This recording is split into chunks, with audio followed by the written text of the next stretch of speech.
Welcome to All-in-One YouTube channel. Today we are going to talk about how to create VPS and RDP in any cloud service provider.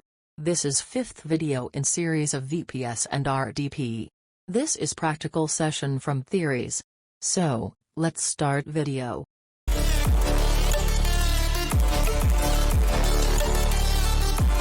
In every cloud service provider, service for creating VPS and RDP is related with VM keyword, so you can find it easily.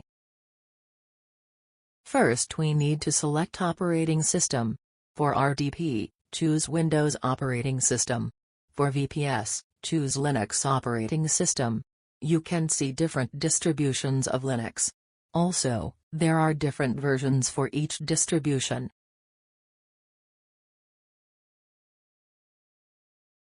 Next you need to choose processor type. Here you can see AMD, Intel and Ampere available. If you choose AMD and Intel, you can get x86-64 CPU. If you choose Ampere, you can get ARM64 CPU. You can also see core count and RAM size available here.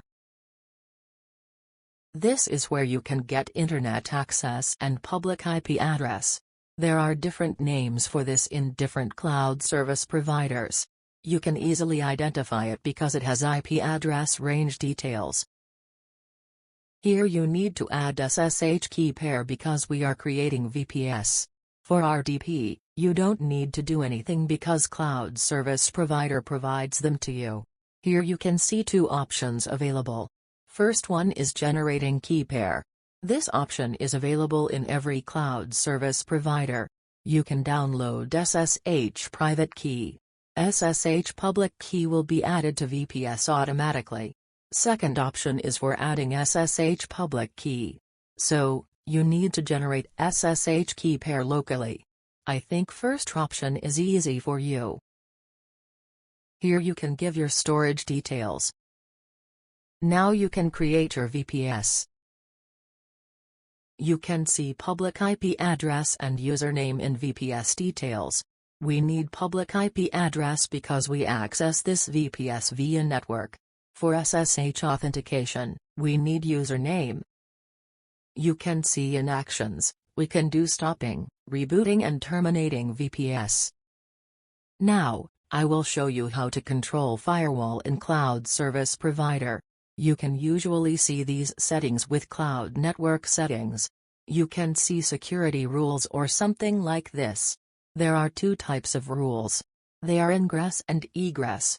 Ingress rules or inbound rules are define how incoming traffic are handled by ports. These are the most important one. My recommendation is to allow all traffic here because you can handle them using your VPS operating system firewall. I will show you how to do it. 0.0.0.00 All IP addresses are allowed.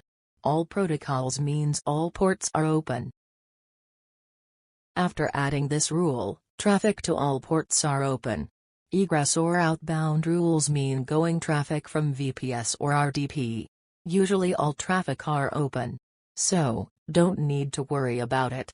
So, let's talk about how to connect to it in next video.